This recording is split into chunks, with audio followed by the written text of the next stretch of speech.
दोस्तों हिमगार्ड इलेक्ट्रॉनिक्स में आपका बहुत बहुत स्वागत है। सर हमारे फ्लाई किलर की ट्यूब्स तो ऑन हो रही है, लेकिन मच्छर मक्खी जो इसके पास आती है वो मरती नहीं है। तो अगर दोस्तों ध्यान से आप देखोगे तो इसकी एक ट्यूब जो है वो रेड कलर में हो गई है, जबकि ये अल्ट्रा वायलेट कलर में होनी चाहिए। इसीलिए शायद मच्छर या मक्खी इसके पास कम हो रहे हैं। दूसरी इसने प्रॉब्लम बताई है कि जो मच्छर मक्खी अगर इसके पास भी चले जाते हैं ग्रिड के, तो भी वो मरते नहीं हैं। तो इसका मतलब या तो उसका कैपेसिटर सर्किट ख़राब है, या फिर इसके अंदर जो ग्रिड लगी होती है जिसमें करंट होता है वो अभी पूरी तरह से साफ़ नहीं है। तो हमें दो काम करने पड़ेंगे। एक तो जो ट्यूब है इसकी वो चेंज करनी पड़ेगी। सेकंड, इसकी जो ग्रिड है उसको रेग मार के साथ साफ़ करना होगा।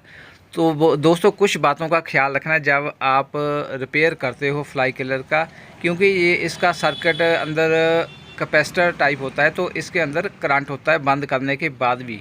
तो जब भी आपने कोई ट्यूब निकालनी हो या फ्लाई किलर अंदर से साफ़ करना हो, ट्रे निकालनी हो, तो सबसे पहले आपने इसको बंद कर कर पेचकस की मदद के साथ शॉर्ट करना है। अब इसमें एक प्रॉब्लम और आ रही है कि शायद बहुत ज़्यादा टाइट है जो इसके कनेक्टर है, क्योंकि पहली बार ये खुली है 5-6 साल में। तो इसको ट्यूब को निकालना थोड़ा मुश्किल होगा, लेकिन सावधानी के साथ आप निकालें।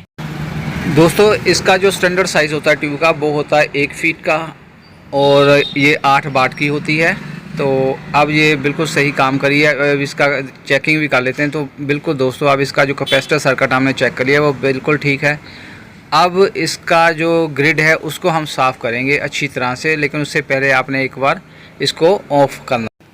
ग्रिड को रैग मार के साथ अच्छी तरह से साफ़ कर जब ये बिल्कुल चमक जाए, और फिर इसको दोबारा आपने बंद करना है। इसकी जो सेफ्टी ग्रिड है जाली है उसको लगा देना है, और फिर आप इसको यूज़ कर सकते हैं।